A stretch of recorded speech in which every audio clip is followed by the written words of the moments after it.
Breaking news చూస్తున్నాం. Johnny master కు court 14 రోజుల రిమాండ్ విధించింది. తాను ఎవరిపైనా లైంగిక వేధింపులకు పాల్పడలేదని జానీ మాస్టర్ అన్నారు. పోలీసుల విచారణలో తనపై వచ్చిన ఆరోపణలకు జానీ సమాధానమిచ్చారు. కావాలనే తనపై ఫిర్యాదు చేశారని అన్నారు.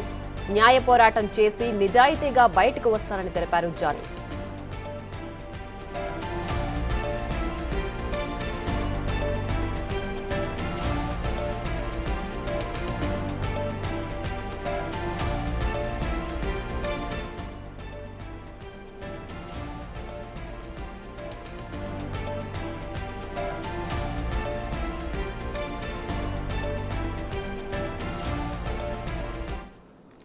జానీ మాస్టర్ కు కోర్టు 14 రోజుల రిమాండ్ విధించింది. తాను ఎవరిపైనా లైంగిక వేధింపులకు పాల్పడలేదని జానీ మాస్టర్ అన్నారు. పోలీసుల విచారణలో తనపై వచ్చిన ఆరోపణలకు జానీ మాస్టర్ సమాధానమిచ్చారు. కావాలనే తనపై ఫిర్యాదు చేశారని అన్నారు. న్యాయ పోరాటం చేసి నిజాయితీగా బయటకొస్తానని అన్నారు జానీ మాస్టర్.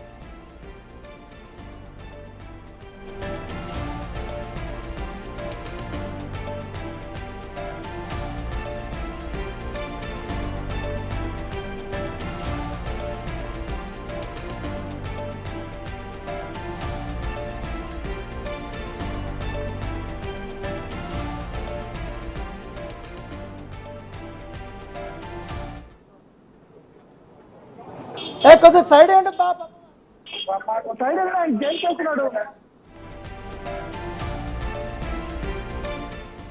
ఇక జానీ మాస్టర్ పై ఎవరో కావాలనే ఫిర్యాదులు చేశారని తనని ఇరికించారని చూస్తున్నారని జానీ మాస్టర్ తెలిపారు. రైట్, ప్రస్తుతానికి జానీ మాస్టర్ పోలీసుల అదుపులో ఉన్నారు. 14 రోజుల రిమాండ్ విధించింది కోర్టు జానీ మాస్టర్కి. సో నిజాయితీగా పోరాటం చేసి తను బయటకు వస్తానని జానీ మాస్టర్ తెలియజేస్తున్నారు. సో తను కష్టపడి ఫీల్డ్లో ఎదుగుతున్నానని, తనను చూసి ఓర్వలేకనే ఇలాంటి ఆరోపణలు తనపై వస్తున్నాయని జానీ మాస్టర్ తెలియజేశారు. సో జానీ మాస్టర్కి ఈ కేసుకి సంబంధించి 14 రోజుల రిమాండ్ విధించింది కోర్టు. దీనికి సంబంధించి మరింత సమాచారం మా ప్రతినిధి రాణా లైవ్లో అందించడానికి సిద్ధంగా ఉన్నారు. రైట్ రాణా, చెప్పండి. జానీ మాస్టర్కు ప్రస్తుతానికి ఈ కేసుకు సంబంధించి 14 రోజుల రిమాండ్ విధించింది కదా, సో జానీ మాస్టర్ ఏం చెప్తున్నారు? ఎస్ ప్రియా, ప్రస్తుతం మనం విజువల్లో కూడా చూస్తున్నాం. జానీ మాస్టర్ సంబంధించినటువంటి సతీమణి సుమలత బయటకు వస్తుంది. మీడియాని అడ్రస్ చేస్తున్నటువంటి ఆ సిచ్యువేషను, ఆమె మాట్లాడుతుందా లేదనేది కూడా ఒకసారి అర్థంగా మీడియా ప్రతినిధులంతా కూడా గుమికూడారు. అయితే ఆమె మాట్లాడడానికి నిరాకరిస్తుంది. సో ఇప్పుడే జానీ మాస్టర్ని 14 రోజుల పాటు రిమాండ్కి తరలించినటువంటి పరిస్థితి కనపడుతుంది. ఆయన ఇప్పుడే చర్లపల్లి జైలుకి తీసుకెళ్తున్నారు. మీడియా ప్రతినిధులందరూ కూడా ఆమెను చుట్టుముట్టారు. కాకపోతే ఇప్పటి వరకు ఈ ఇంటిపైన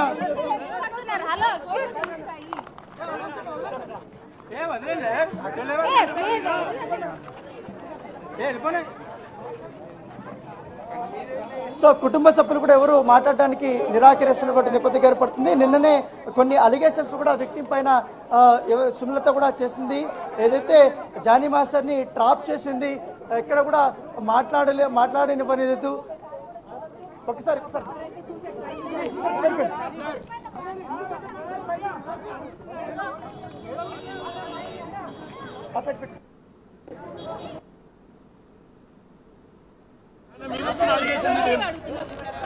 ఏదన్నా కోర్టులో ఫైట్ చేస్తారు.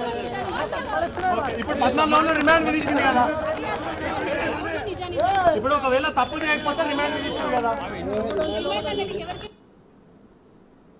4 రోజుల పాటు కూడా రిమాండ్ విధించారు. ఇప్పటికే జైలు అయితే మొదటిగా దాదాపు 12 గంటల ప్రాంతంలో ఆయన రాజనగర్ చేసి అత్తాపూర్లో ఉన్నటువంటి జోయ్ హాస్పిటల్లో వైద్య పరీక్షలు చేసిన తర్వాత అక్కడ దాదాపు 20 నిమిషాల పాటు జానీ మాస్టర్ని అక్కడ పెట్టారు. పెట్టిన తర్వాత పోలీసులు అక్కడి నుంచి తీసుకొని వచ్చి ఉప్పరపల్లి కోర్టుకి తీసుకొచ్చిన పరిస్థితి ఏర్పడుతుంది. సో ఉప్పరపల్లి కోర్టు దగ్గరికి తీసుకొచ్చినప్పుడు ఇక్కడ లోపలికి ఎవరిని కూడా అనుమతించలేదు. కేవలం కొంతమంది మందిని మాత్రమే అనుమతించారు. ఇంపార్టెంట్ కేసులు ఉన్నటువంటి వారిని మాత్రమే ఇక్కడికి అనుమతించారు. మిగతా కూడా గేట్లు వేసేసినటువంటి నేపథ్యం కనబడుతుంది. జానీ మాస్టర్ సంబంధించినటువంటి కుటుంబ సభ్యులు సుమలతని, అలాగే సుమలత అసిస్టెంట్ అయినటువంటి మరొక అసిస్టెంట్ కొరియోగ్రాఫర్ని కూడా లోపలికి మాత్రం పంపించారు. మిగతాలందరినీ కూడా బయటకు పంపించేసినటువంటి ఆ నేపథ్యం అయితే కనపడుతుంది. సో ఎట్టకేలకు ఇప్పుడు 14 రోజుల పాటు కూడా రిమాండ్ కాబట్టి దాంతోపాటు ఆల్రెడీ నార్సింగ్ పోలీసులు కూడా జరగబోతుంది. రేపు అది విచారణకు రాబోతుంది. రేపు వాదనలు జరగబోతున్నాయి. సో ఈ వాదనలో జానీ మాస్టర్ తరపు న్యాయవాదులు ఏం చెప్తారనేది కూడా ఒక ఆసక్తికరమైన పరిణామం. దాంతోపాటు రేపు కస్టడీకి ఎన్ని రోజుల పాటు కూడా కోర్టు అనుమతిస్తుంది అనేది కూడా ఒక ఆసక్తికరమైనటువంటి పరిణామంగానే మనం చూడొచ్చు. ఎందుకంటే పోలీసులు మాత్రం 7 రోజుల పాటు కూడా కస్టడీ కోరుతూ కూడా వాళ్ళు పిటిషన్ వేయబోతున్నారు. సో 7 రోజులు మాత్రం కస్టడీకి అనుమతిస్తే మాత్రం అనేక కీలకమైనటువంటి అంశాలు తెరపైకి వచ్చే అవకాశం ఉందని కూడా సమాచారం అవుతుంది. ఎందుకంటే ఇప్పుడే విక్టిమ్ నుంచి కూడా అనేక రకాలైనటువంటి ఎవిడెన్స్ కూడా పోలీసులు సంపాదించారు కాబట్టి వాటిని బేస్ చేసుకొని క్వశ్చన్ చేయబడుతున్నట్టుగా మనకు సమాచారం అవుతుంది. ఎందుకంటే ఇప్పటికే ఈ ఉప్పరపల్లి కోర్టు దగ్గర అనేక ఇతర కేసులు కూడా ఉన్న నేపథ్యంలో ఒక్కసారిగా జానీ మాస్టర్ని ఇక్కడ తీసుకొస్తున్నారు కోర్టు దగ్గరికి అని తెలియగానే ఒక్కసారిగా ఇక్కడ పెద్ద ఎత్తున కూడా ఇతర కోర్టుకు సంబంధించిన మనుషులు కానీ అదే ఇక్కడ ఉన్నటువంటి స్థానికులు వీళ్ళందరూ కూడా వచ్చేయడం జరిగింది. కాసేపు ఇక్కడ ఒక గందరగోళం అనేది కొనసాగింది. అంటే ఎవరు ఎందుకు వస్తున్నారో తెలియట్లేదు. ఎందుకు లోపల వెళ్ళడానికి వాళ్ళు ప్రయత్నించారు. అయితే కోర్టు లోపలికి వెళ్ళడానికి ఎవరికి కూడా పర్మిషన్ లేనటువంటి సిచ్యువేషన్ అయితే కనపడుతుంది. ఏంటనేది కూడా ఇప్పుడు లాయర్ కూడా కొంతమంది మాట్లాడడానికి వారు వస్తున్నారు. అఫీషియల్గా ఏంటి అనేది ఏంటండి ఏంటంటే 14 days కన్ఫర్మా? 310 వరకు కోర్టు జ్యుడిషియల్ రిమాండ్ ఇచ్చింది. చెంచల్ కూడా తీసుకోపోయారు. చంచల్ కూడా మేము మిగతా కోర్టుని యాజ్ పర్ లా ప్రకారం ప్రొసీడ్ అవుతాం అంతే. పోక్సో యాక్ట్ ఉంటుందండి, ఇక్కడ ఉండదు బెయిల్, డిస్ట్రిక్ట్ కోర్టుకి వేయాలి. పోక్సో రంగారెడ్డి కోర్టు ఉంటుంది, ఈ కోర్టు జ్యుడిషియల్ సార్ ప్రజెంట్ అంతవరకు చెప్తానండి. దాఖలు చేశారా పోలీసు వాళ్ళు ఏమన్నా? రిమాండ్ చేశారు 310 వరకు అంతవరకు. సో ఆయన ఇంతసేపు మనం అనుకున్నాం చర్లపల్లి జైలు కాదు, ఏదైతే జానీ మాస్టర్ని చంచల్ కూడా జైలుకి తీసుకెళ్లారు. ఇప్పుడు ప్రస్తుతానికి మాత్రం రిమాండ్ రిపోర్ట్ మాత్రమే రెడీ అవుతుంది.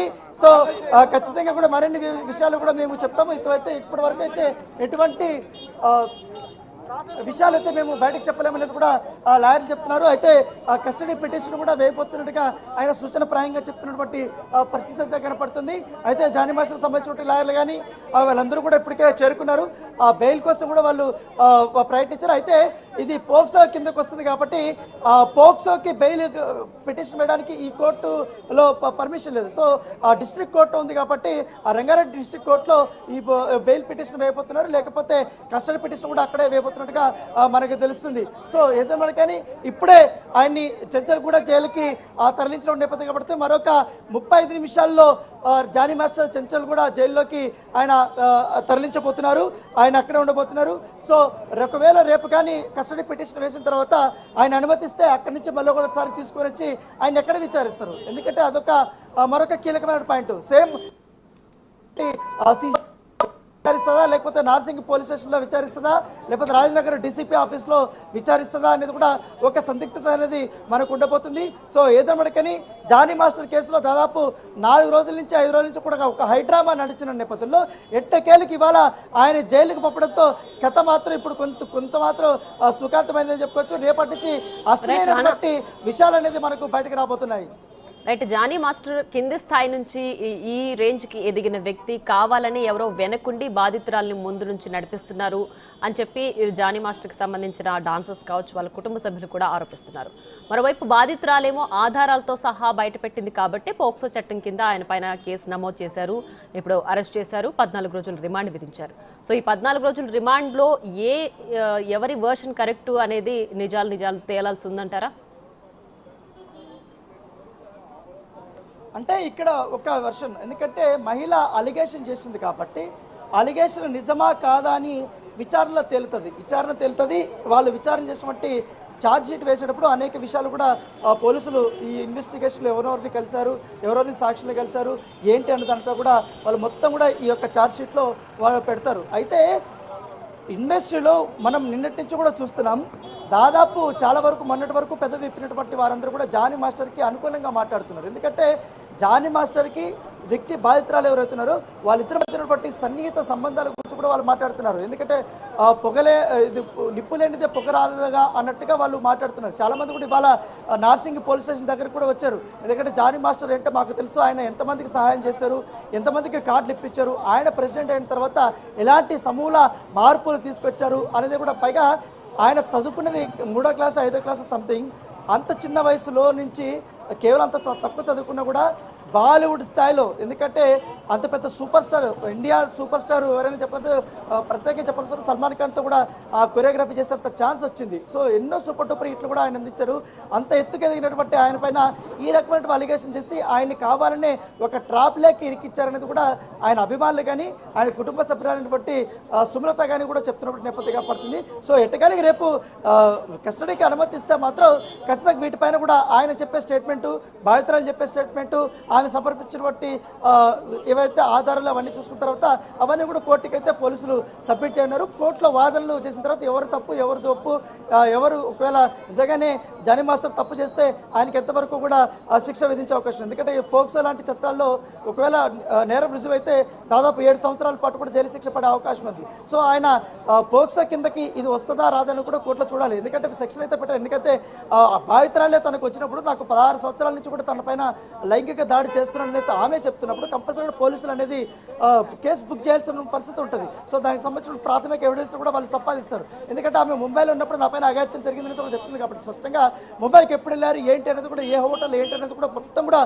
పోలీసులు వివరాలు సేకరించినప్పుడు నేపథ్యంగా పడుతుంది. అయితే ఈమె జానీ మాస్టర్ దగ్గర చేరినప్పుడు సమయము, అప్పుడు ఆమె వయసు ఎంత, ఇప్పుడు ఎంత, ఆ వయసు ఎంత, అప్పుడు నిజంగానే కలిసిన సమయంలో నా పైన అఘాయిత్యం జరిగిందా, లేకపోతే వాళ్ళిద్దరి మధ్య సాన్నిహిత సంబంధాలు ఏర్పడిన తర్వాత జరిగిందా ఏంటి అనేది కూడా పోలీసులు విచారణలు అయితే తేల్చిపోతున్నారు. రైట్. అయితే గత 5 ఏళ్లుగా కూడా ఆ బాధితురాల పైన రేప్ జరిగిందని చెప్పి బాధితురాలు చెప్తున్నారు. సో ఆధారాలతో సహా బయట పెడుతున్నారు. మరి ఈ కేసుకు సంబంధించి జానీ మాస్టర్ నేను నిజాయితీగా ఫైట్ చేసి బయటకు వస్తానని చెప్తున్నారు. సో ఇది రేప్ కాదు, ఈ 5 ఏళ్లలో ఎలాంటి సంబంధం లేదని చెప్పడానికి జానీ మాస్టర్ దగ్గర అలాంటి ఆధారాలు ఉన్నాయనుకోవచ్చా?